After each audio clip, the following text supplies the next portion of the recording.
Je me présente, Nicolas Bérény, gynécologue obstétricien. J'ai été amené avec David Elia à m'occuper d'une session qui est la session génitale, et en particulier de réparation et de restauration génitale. David m'a confié une session dans un atelier d'1h30 et c'est bien réellement insuffisant pour parler du monde de la restauration génitale. La restauration vulvo-vaginale et périnéale est un monde qui est une véritable innovation qui existe depuis 7 à 10 ans et on voit maintenant tous les résultats, que ce soit sur les applications des nouvelles technologies, que ce soit les applications des injectables, l'utilisation des acides hyaluroniques, du plasma enrichi en plaquettes, de la graisse, avec toutes les indications. On a maintenant un ensemble de propositions thérapeutiques dans des situations qui jusqu'à présent étaient une véritable disette thérapeutique. Et en particulier après cancer hormonodépendant où il y avait un déficit évidemment voulu des œstrogènes, après ménopause où il y avait essentiellement des gros troubles comme les troubles urinaires, comme les dyspareunies d'intromission, les vestibulodynies, pour lesquels toutes les thérapies avaient une efficacité soit absolument proche du nul ou très peu.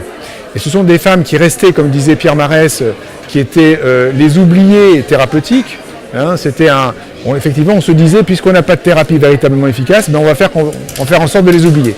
Eh bien, on a maintenant des propositions thérapeutiques qui sont d'une efficacité prouvée, avec des evidence-based medicine.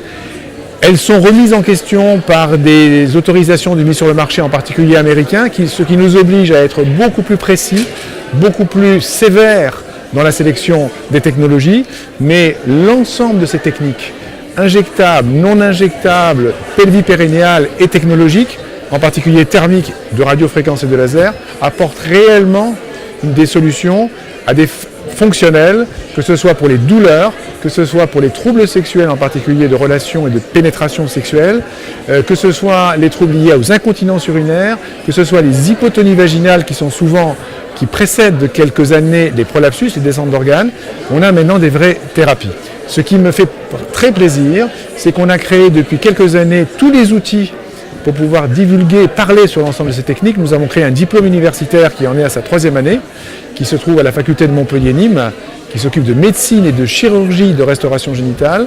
Nous avons fait des sociétés savantes, non seulement françaises comme le GRIR, mais aussi la Confédération européenne de restauration génitale avec des sociétés italiennes, espagnoles, anglaises et allemandes, véritable confédération de l'ensemble de ces sociétés.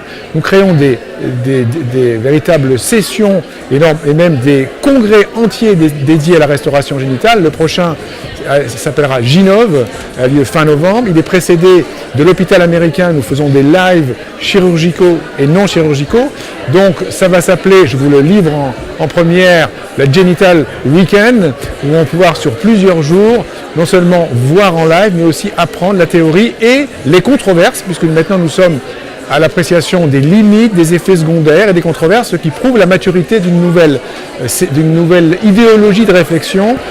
Pour moi, qui ai connu l'innovation qu'a apporté la célioscopie avec l'équipe de Clermont-Ferrand, en particulier de Maurice-Antoine Bruyas, j'ai eu la chance de faire partie de cette équipe.